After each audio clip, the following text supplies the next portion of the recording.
If you're a heating and air conditioning technician or even a salesperson, what do you need to know about your presentation budget and speeding up in your sales process, and why does it matter?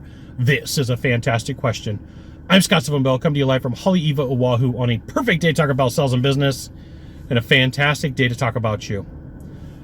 This week, I had the opportunity to work with a sales guy, and we were discussing his presentation, and what I did was I had him map out what he was doing in a visual representation.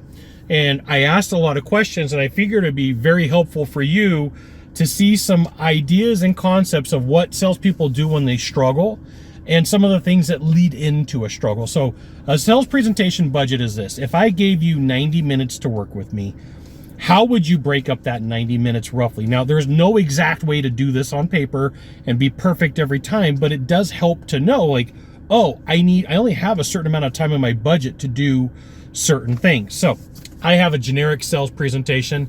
I've got introduction. Every time you see R, that's rapport. Discovery is going to be questions, more rapport, presentation, rapport, and then cash or cost, and then rapport. And so what was happening was the sales guy was at the bottom in a sales slump, which it happens to all of us. And the sooner we can have these conversations with coaching and training, the easier it is to climb out of or to exit from. And so we started putting time and associating time and saying, okay, how much time are you putting into each one of these processes? Let's build out your presentation budget. Let's talk about where you're at, okay? And so what had happened was, because he had heard rapport is so important in sales, he was spending, let's say, 10 to 15 minutes on each one of these rapport items. And, you know, when you take a look at it, that was half of his presentation, which, okay, if you're closing deals and that's how you work, there's nothing wrong with it. I am not a rapport guy. I'm not a big fan of it. I don't like you like spaghetti, I like spaghetti. You like cats, I like cats. You like Hawaii, I like it. It drives me up the freaking wall. But I'm not everybody. And I'm not saying that you can't. I'm just saying, for me personally, when salespeople try to sell me that way, I'm like, please get out of my office. Let's get straight to it. Like, give me the title of the book, give me the chapters, give me the summary, tell me what you want, right? I'm that type of buyer. I'm not like, hey, let's take all freaking day for a small purchase. Now, if it's a big purchase, it's a different story. And so what I would encourage for you to do is to take your presentation, and when you don't close it, map out your presentation budget. Map out what you did. Map out how much time it took for you to talk. Map out how much rapport you were going to build. I'm going to give you the shortcut to here's what happens when somebody's struggling. In a sales slump, they speed up the presentation, okay? To get to the end, to get to the money, to have the conversation, to make up for the lost money. Or what they do is they break it into groups, and it's like this much introduction, that much rapport. This much discovery, that much rapport. This much presentation, that much rapport. And the reason for that is to not have to ask for the business out of being uncomfortable because you may not be able to get that person to buy. Now, here's the thing. If you want to be better at sales, you want to be good at what you do, you should absolutely join my email publication. Go to this URL, type it into a browser, drop in your name, your email address, maybe your phone number. I'll give you the goods. Not in the Facebook group, not in the YouTube channel, which means private coaching, private training, discounted coaching, discounted training. It's an email publication, and occasionally I try to sell you stuff. Nothing is always and forever free, okay? So to build out your presentation budget, you just draw a straight line and fill in the gaps. And so here is what I'm going to share with you that the sales guy and I were able to uncover about his sales presentation. This is why you always have two whiteboards, right? I've got my $12 whiteboard that I brought over from the mainland, and I got my $13 whiteboard that I bought here. So his presentation, we could fill in the gaps really easily, but what happened was he stalled. He got to the end where there was supposed to be rapport, could be rapport a little bit, but he built a ton of rapport, which ate into his sales presentation budget, and he only had a little bit of time to close. So he had to speed through the close. He had to speed through the elements, okay?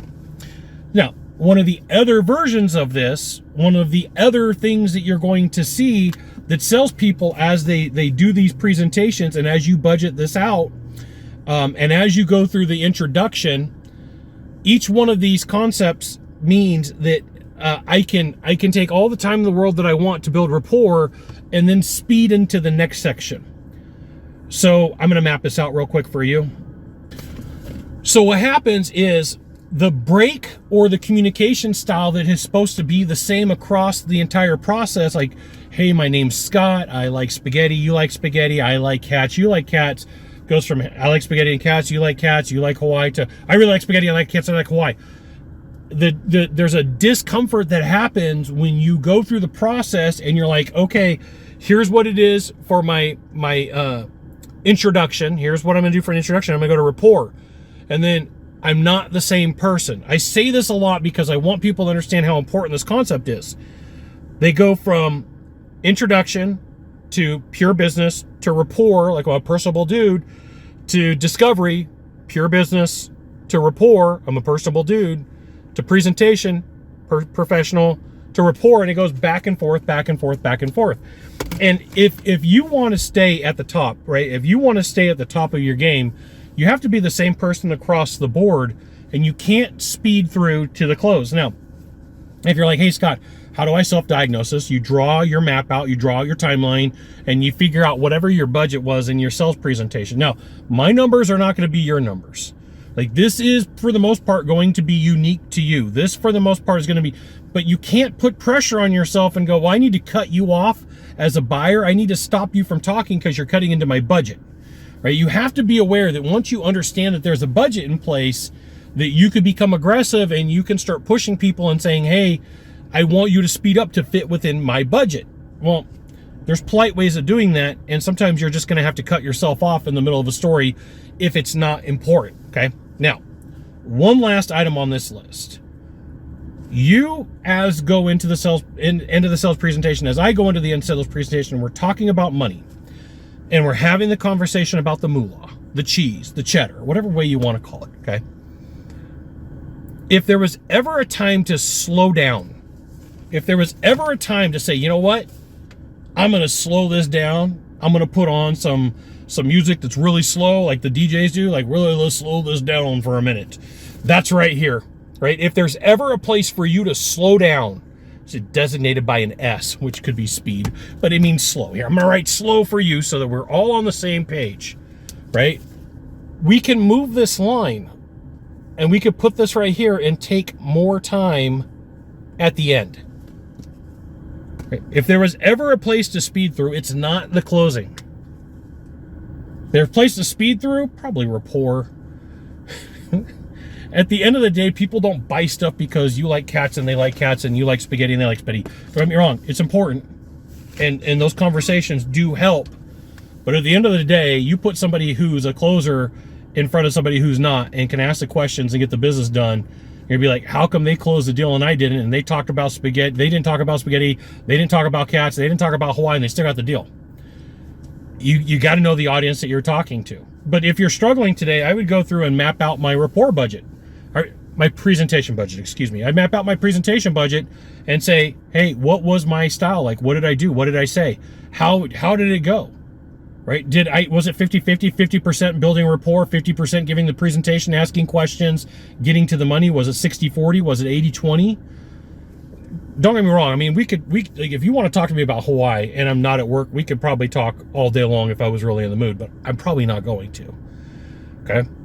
Be aware your presentation budget becomes super important as you're struggling or as you're going into a struggle. Major changes in your life will cause you to speed up. Problems with significant others, deaths in the family, new pool, new house, vacation coming, new pet. Conversely, all those same things will induce a sales slump. If you're paying attention, could get you out of a sales slump. But if nobody ever tells you that, you'd never know. You got one of three things to do from here. Just 1 of 3. Find the subscribe button, click on it. Every time I send out a video, you'll get an update. 2, hit follow. 3, share this video with a friend. We'll see you soon. Thanks for watching.